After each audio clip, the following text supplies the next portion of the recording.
then there's nothing you can do about it. So on we go in these ABA Championships, the 112th ABA National Championships, with the third bout of the evening.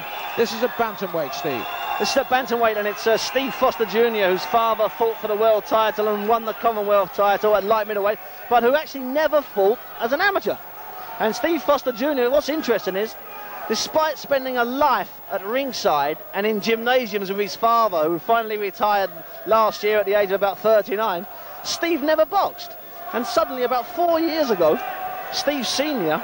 got a phone call from his son one day when Steve was out, saying, "Dad, are you going to come and watch me box tonight?" And Steve Foster Sr. had no idea his 16-year-old son was actually boxing. So there we are.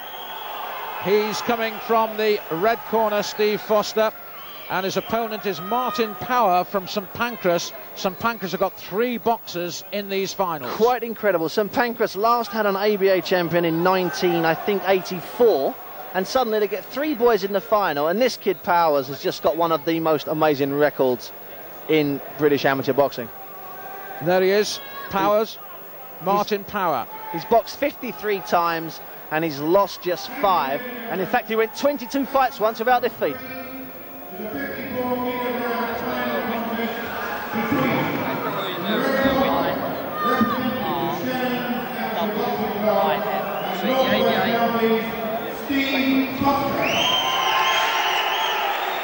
There's Steve Foster,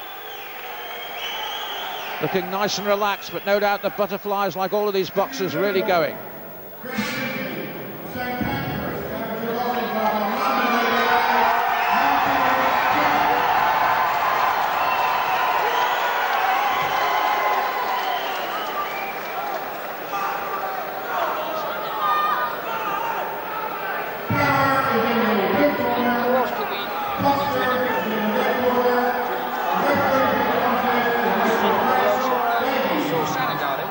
So Martin Power up against, in the blue vest there, coming out of the corner to your right-hand side as we're looking at the moment, against Steve Foster Jr., his dad in the audience at ringside, and he'll be as nervous as he ever was when he actually boxed professionally. He's so nervous. I've never seen him like that, even when he was fighting for the world title.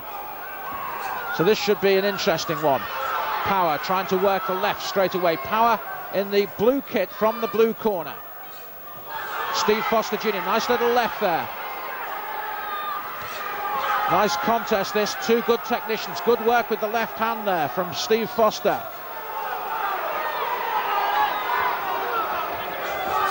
Nice footwork from both men. These are 2 boxers who stop an awful lot of their opponents, and they look like they stop an awful lot of their opponents. You can tell straight away when a bout starts that you've got 2 quality boxers in the ring, and these are 2 quality boxers. I think on the old-fashioned boxing posters they used to say, "Don't blink." Power trying to work that right hand downstairs, and so is Foster as well. Warned about holding by the referee, Steve Foster. Nice right downstairs from Power, the London man.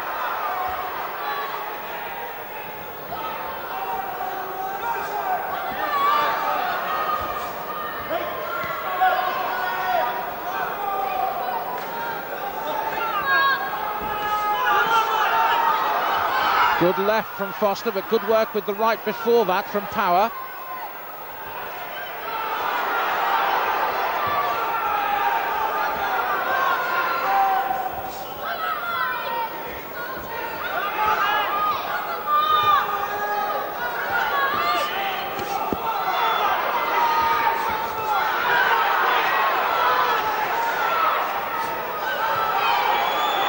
Nice little right uppercut in that little flurry from Foster.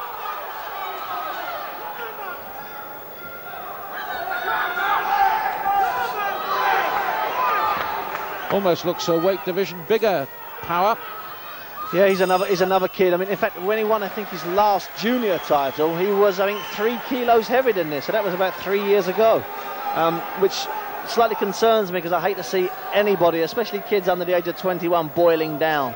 And in fact, I'd like to see, and I know this is something that the International Amateur Boxing Association are keen to do, they're keen to make sure that boxers, all of them, fight or box at their natural weight. Well, Power just a point ahead after that first round. Power 5 points, Foster 4 points, according to the judges. No argument with that, Graham. It could have been 1 point either way. There's Foster receiving instructions from Joe Gallagher in the corner there, from the Shannon Amateur Boxing Club. What's interesting is you have two coaches in the corner with two boxers who I would argue they're too close to. Brian John, the black guy here in the St Pancras corner, he has had Martin Power since Martin Power was 10 years of age. They've progressed and they've grown together. Same with Joe, with young Steve. Good left jab from Power.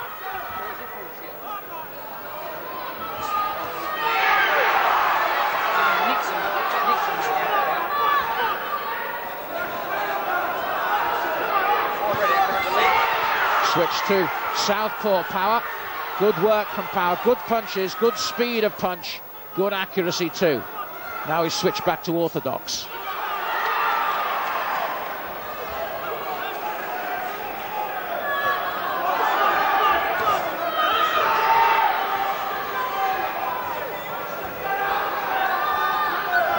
Power won his first 22 contests and I think 3 national schoolboy titles.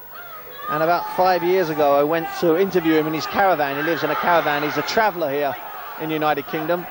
And the following week, he lost for the first time. I've been a bit of a kiss of death as far as Martin Powers is concerned. Yes, amazing the number of travellers, gypsies who do go into boxing. I was talking to somebody recently saying when the gypsies are around, the gym's full. Absolutely. There's a club in northwest London called the Trojan Police Community Club. And they must have 60 kids, and I tell you what, 58 of them are from a local caravan site.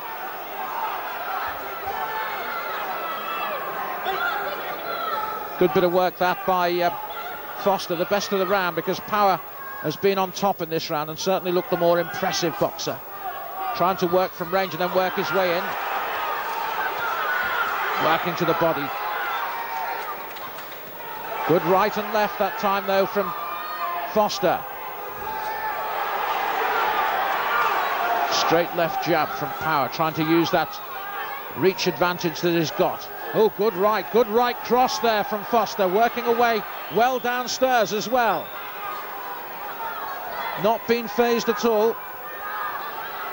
Good display by both men in the exchange at the end of the bell there. Late left from Foster, little slap. Referee decides not to admonish Foster for that, but Power started the round well, but Foster stuck to it there. Yeah. What Foster did is he just tucked up, and it's the simplest business to tuck up in. You tuck up in the amateur game, you move off a foot, and you've created some space. And I don't think Power's quite realised he was still throwing his punches into space.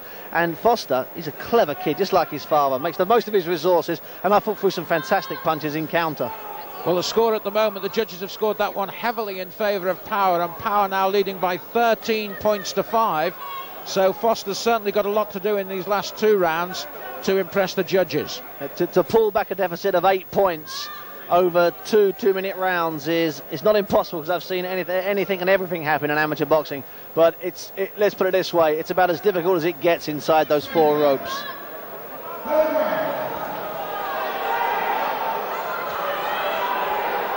So round 3 then. We're halfway through. This for the ABA Bantamweight title, and Foster trying to pile forward in these early stages. Just trying to put a bit of pressure on Power from the start. Perhaps the corner feels that Power might not have the stamina to go all the way, and want Foster to test him from that point of view.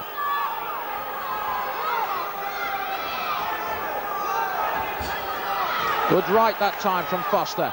Another good right from Foster.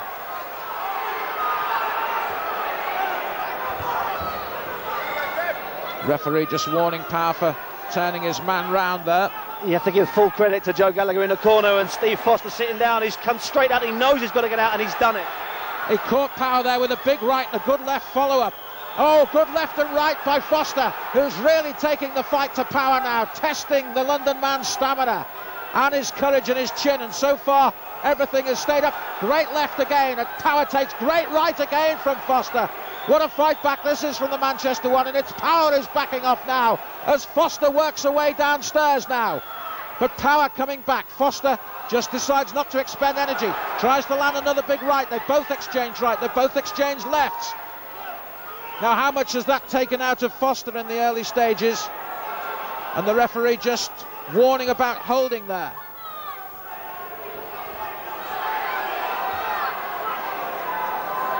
Foster started brilliantly there. Now, how much has he got left in the closing stages of this third round? How much has it taken out of him? Can Power turn things around? Power just leaning in really there. The referee has to separate them, and he warns Power for doing exactly that. They both try and exchange big rights, but a nice little left there coming in from Foster. Still working well, Foster. Straight left. A good left though from Power. That was a good shot. Foster took that well. Good little left there from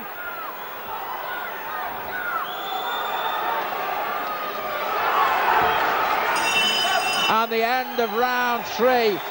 Well, that was a tremendous round and a tremendous fight back there for Steve Foster. His corner, Steve, quite clearly decided to tell him to come out and put pressure on the London man. And it worked perfectly. Suddenly Martin Power was under tremendous pressure, pushed back, and his corner were getting panicky. Barry John in the corner was getting panicky, and the people that were really panicking were Martin Power's family. They were up and they were nervous. That's some good pressure there. Great shot, non-stop pressure from young Steve Foster, and in fact he's pulled the scores back, we think, to within 1 point, 15-4. Here they are. You can see they were very nervous. They're going to get up. They've got to get behind him now. They've got to get behind him in this round. Tremendous excitement here. It's all about pride here and the will to win, of course. How much have both boxers got left? It's now coming down to fitness and sheer grit and sheer determination. Well, we know that Foster's got grit and determination in his veins because we've seen his father so many times over the last 17 years. His father, who came into the ring as the Viking in his professional days, but his son looks a pretty useful talent. There's 1 point in it. It's all on this final round. It could not be closer. It's been a tremendous contest. But Power starting the faster in this final round, trying to impress the judges. But Foster coming forward and forcing his opponent backwards. Foster in the good punches again, good right hand and a good left. Foster in the white outfit, coming from the red corner. Power warned about holding, and the referee quite clearly saying that's a second warning. Big right coming out from Foster there, and he forces Power back against the ropes again. Little bit of pushing and tripping going on. The referee separates them. Foster tries to land with that big right again. Power comes back. Oh, another good right that time from Foster. Tries to work downstairs as well, but the bigger man is pulling in and using his weight to try and nullify Foster and try and take some of the steam out of the man from Manchester. Great punches, great fight. Fans are really enjoying this. They really are. Power can't quite land cleanly. The cleaner punches, I think, in this round just coming from Foster. They're two tired boys, and that's only to be expected. Both trying to land that big punch, which is going to take the other out. Covering up well there, Foster. Good left-right combination there from Foster. Good stuff. It really is good stuff. This has been the bout of the evening so far, no question about it. And again, the referee warning about holding to Power. Coming towards the end of the contest. Who's done enough in this final round? It might still be on who can provide a late flurry here just to impress the judges. It's been that close, it really has. Foster needs to get away from the ropes, but Power's putting the pressure on. This is good work by the St Pancras boxer right at the end of the contest here. Foster coming out though, forcing Power away from him. Little left there. Misses with a left, Power. The boxers must feel this is like 4 minutes, never mind 2, and that's the end of the contest. And what a good bout that was. The fight of the evening so far, without a shadow of doubt, Steve Bunce. It was the fight that I reviewed today in the Independent. It was the fight that always had the look of being the quality clash in tonight's finals. And I'd hate to be a judge. I'd hate to be a computer. Well, we're going to find out what the judges have scored it here very, very shortly indeed.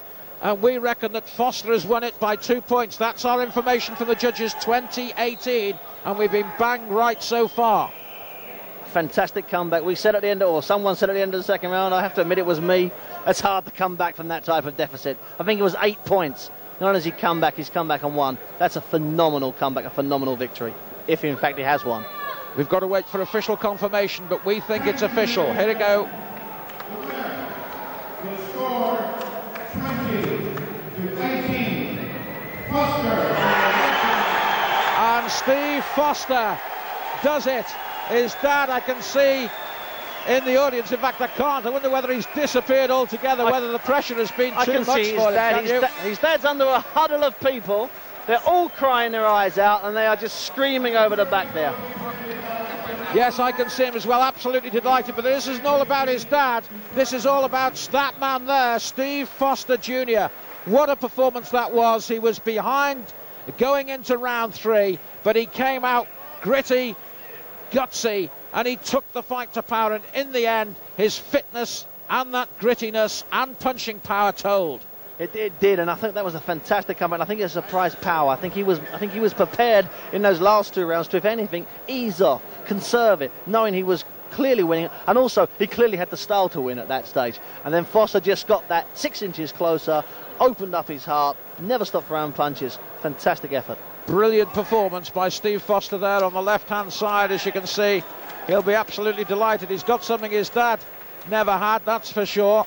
And, well, you never know. I hope that he stays in the amateurs, because he looks a cracking prospect. He's a great prospect, and I hate to say this when I'm watching amateurs, but he's the kind of amateur who will actually make a better professional. I know that sounds odd. He's just won a national English title here in Barnsley, in Yorkshire, in the United Kingdom, but he is the kind of boxer that will make a far better professional. So there we are. Let's hear what Frank Maloney